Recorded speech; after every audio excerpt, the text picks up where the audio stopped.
natin sinama. Sana hindi mo na nakita ang nangyari. Mabuti na rin siguro na nangyari ito. Mabuti na rin para makatid mong tunay kong pagkatao. Bago mo kuhusgan. Hindi lang sa araw na ito ako nakapatid ng tao. Nagpatawarin ko ng Diyos.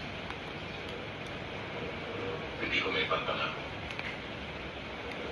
na ito hindi na mauulit.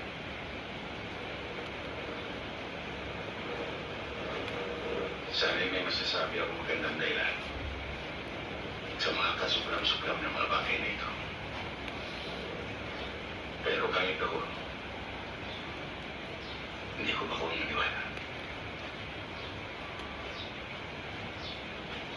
Ang kumitil ng buhay ng kapwa-tao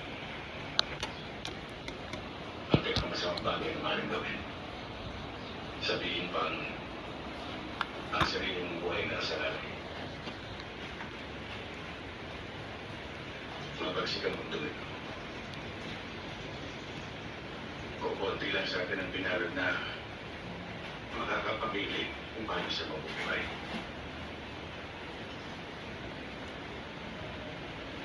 Sundalo.